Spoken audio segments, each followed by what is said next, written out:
NanoHub U, online instruction. Welcome back to Unit 4 of our course. This is Lecture 8.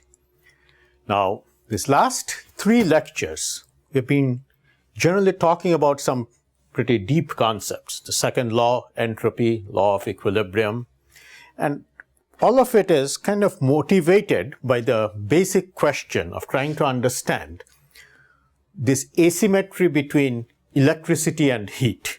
That is, you could put a battery here, take electrical energy from it, and heat up the surroundings. But if you want to reverse it, that is, take heat from the surroundings and charge up a battery or light up a light bulb, that can't be done, right? As long as everything's at the same temperature. And this asymmetry is what we have been trying to understand.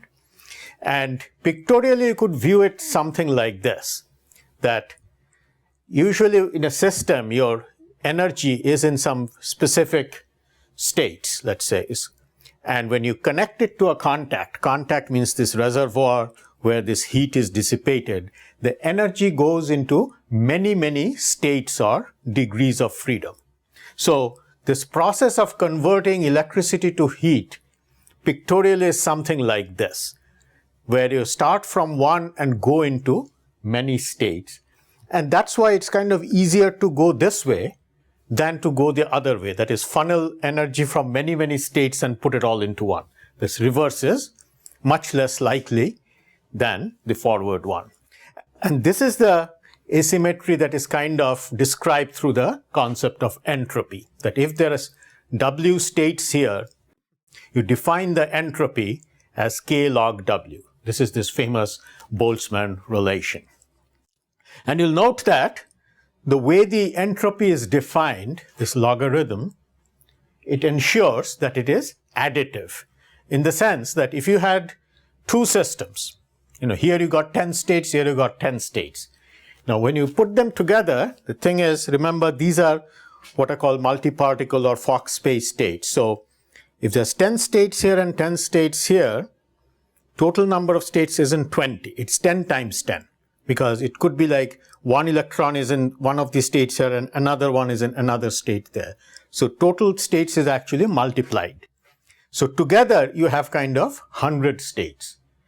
So when you look at entropy, it's like log 10 plus log 10. So by being logarithmic, the entropy becomes additive.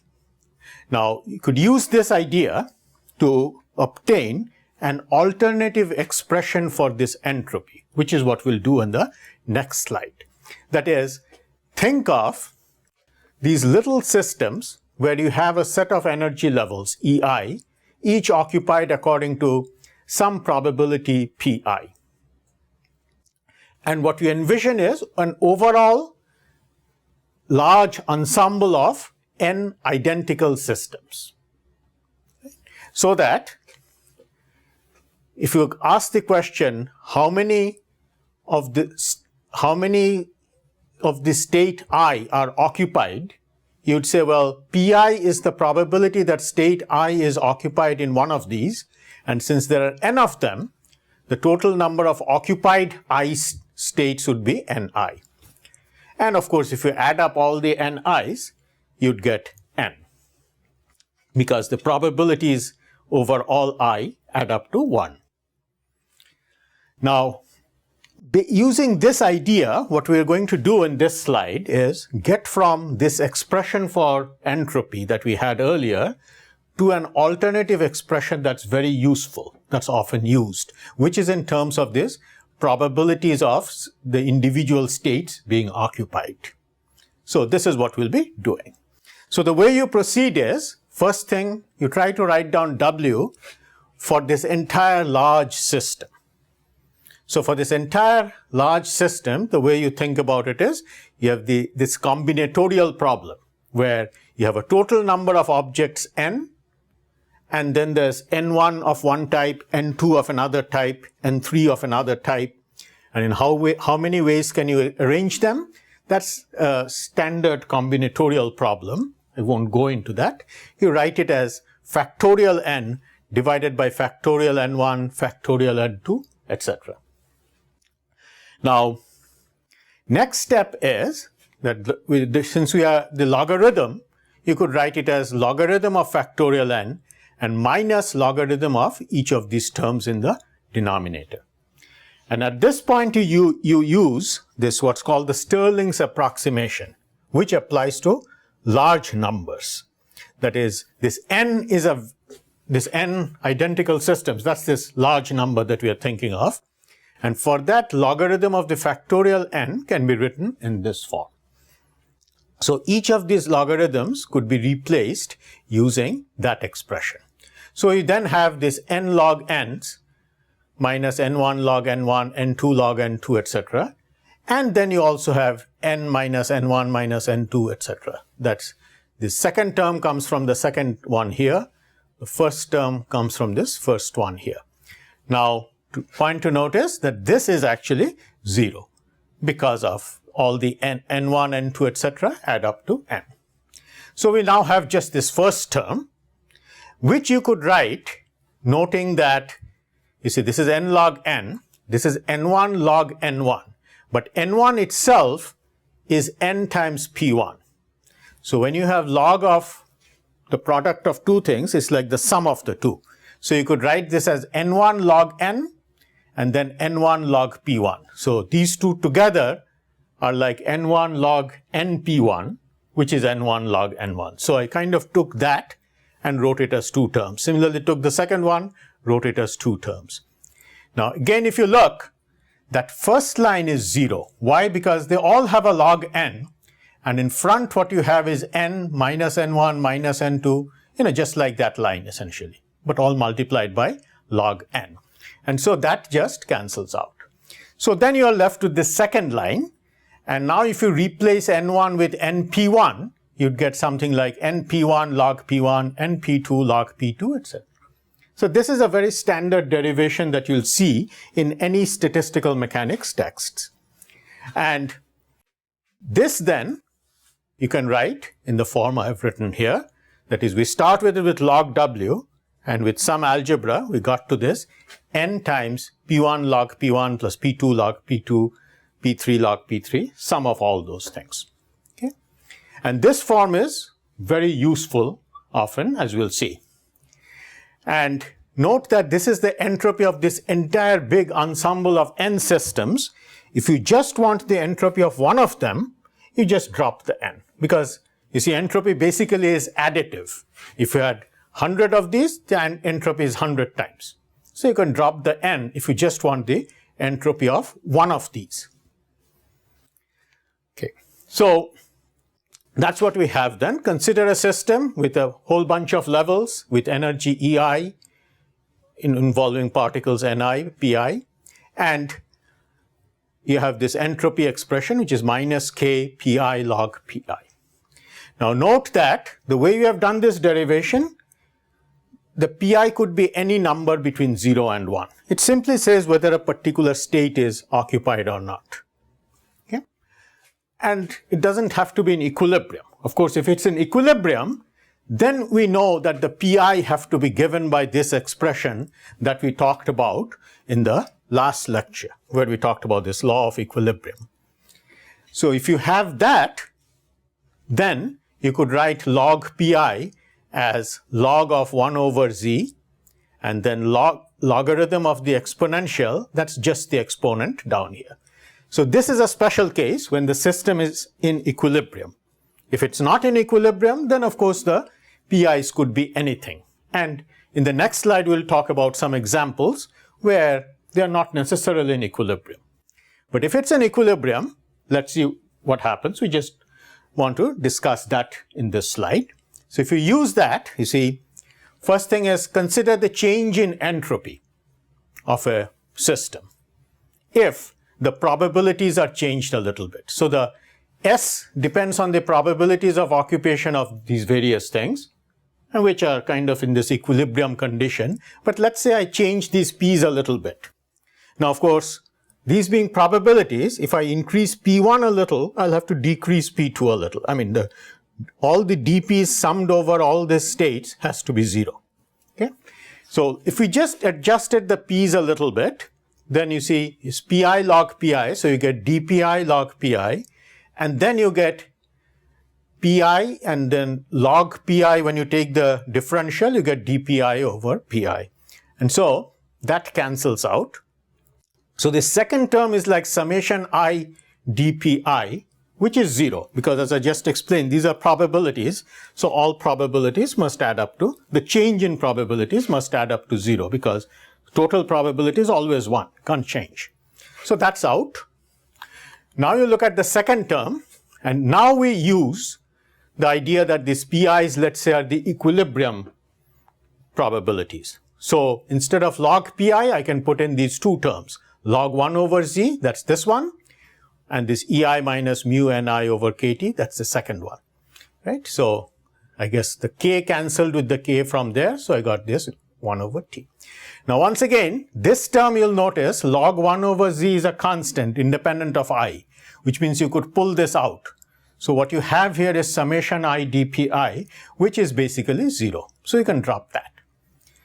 Now look at this one. Note that total energy is EIPI, that is probability of occupying state I with energy EI. If you add them all up, that's E. So if you have a EI dpi, that's like dE. So you see that first term just becomes dE. So you have dE over t. Similarly, the dpi ni, when you sum it all up, you basically get dn. So that's this mu over t dn. So this is a standard result thermodynamic relation actually, that ds is related to dE and dn through this expression. And this is something that's often used to understand things like why heat flows from a hot object to a cold object and not the other way. So the way you'd think is, you see, all these processes are driven by entropy. That is, entropy wants to increase. So supposing I want to take a little bit of energy from the hot object and put it in the cold object. Now question is, why is that preferred rather than taking it from the cold one and putting it in the hot one? So the answer goes like this, that you take a little bit of energy from the hot object, you're taking energy from it, so its entropy goes down. But it doesn't go down by much because it's hot, which means that T is a big number. So a little decrease in energy doesn't cause a big decrease in entropy. But you take that same energy and put it in a cold object, the same energy, but now the entropy of that increases a whole lot. Why? Because its T is small. And so overall, entropy has increased. The hot one went down a little bit, but the cold one went up a lot more.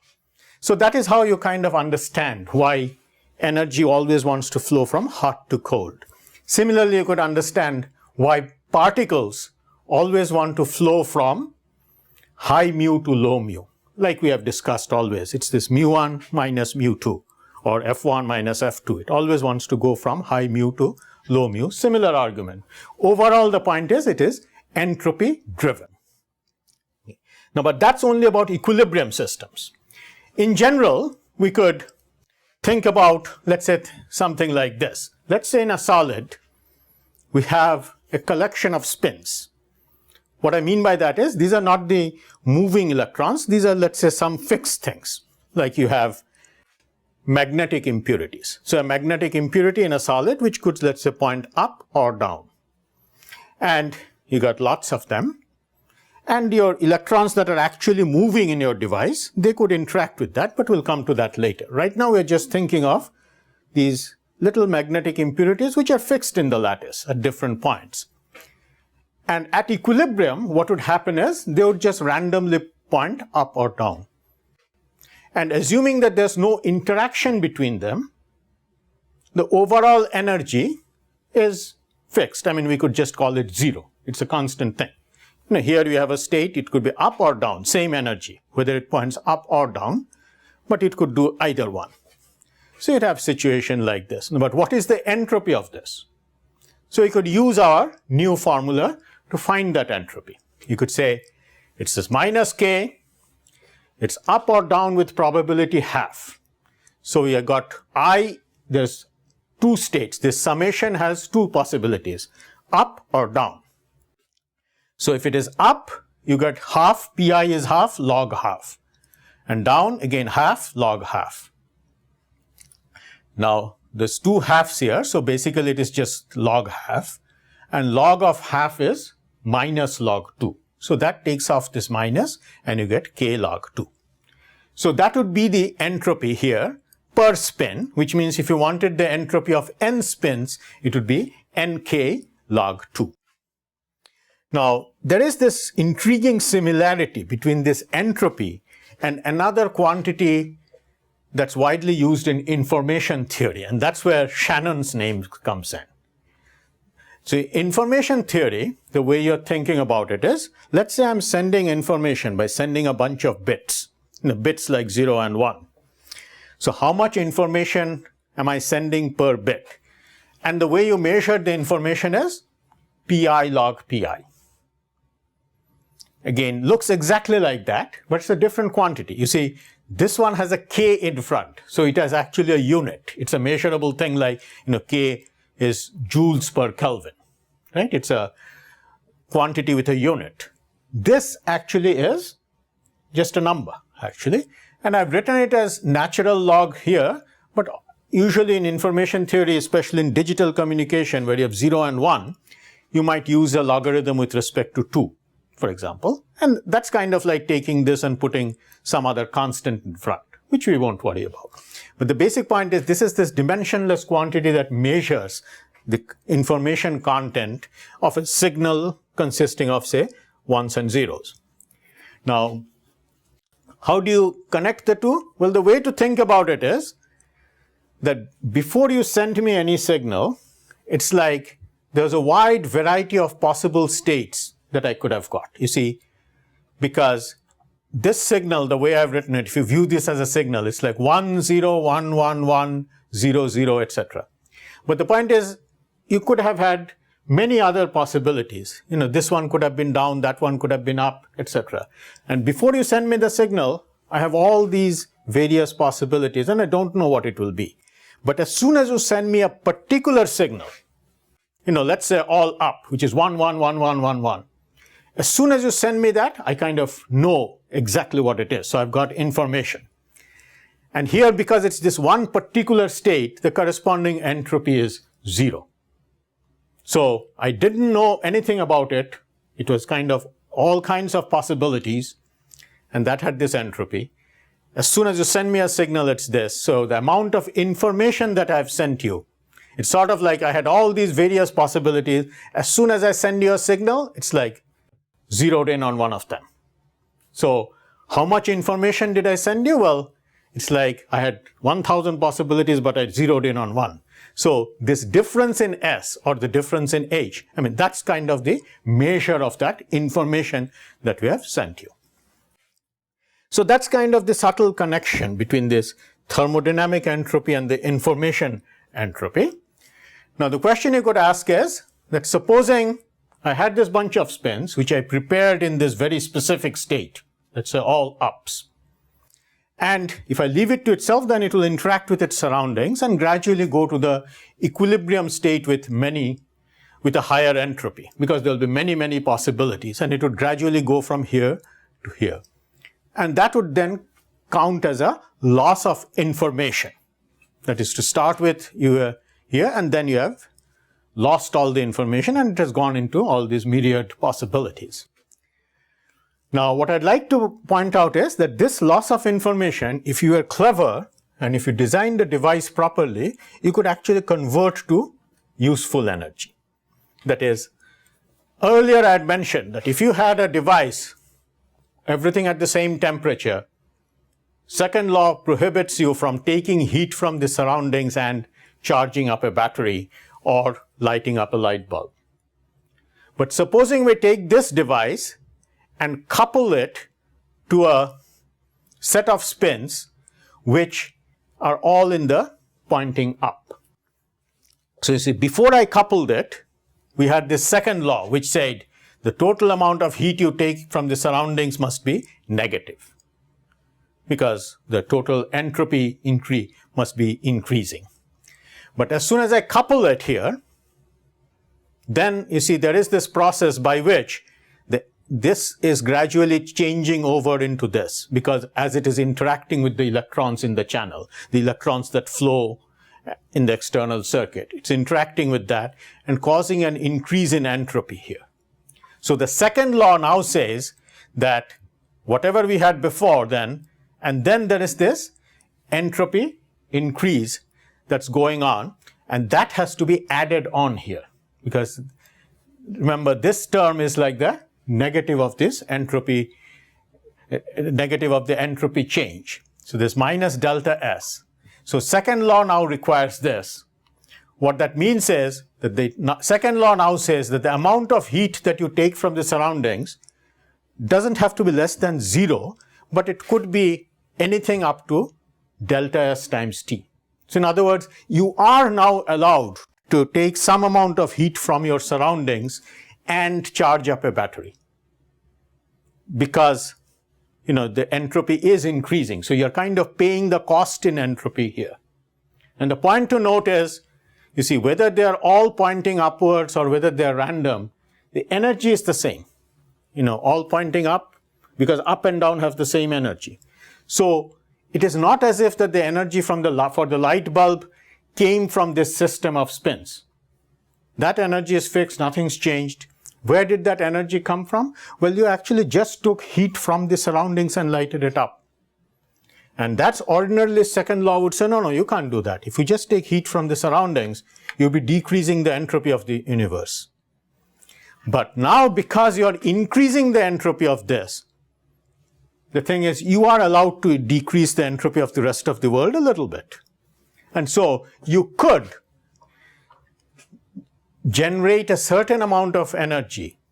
That is, you can extract an amount of this T delta S, and delta S is nk log 2. So you can extract an amount of energy nkt log 2 without violating the second law. But the point to note, though, is second law says that you can do that, but it doesn't tell you how you do that. In the sense, if you just hook up any old device to this, that's not going to happen, because this is an inequality, not an equality.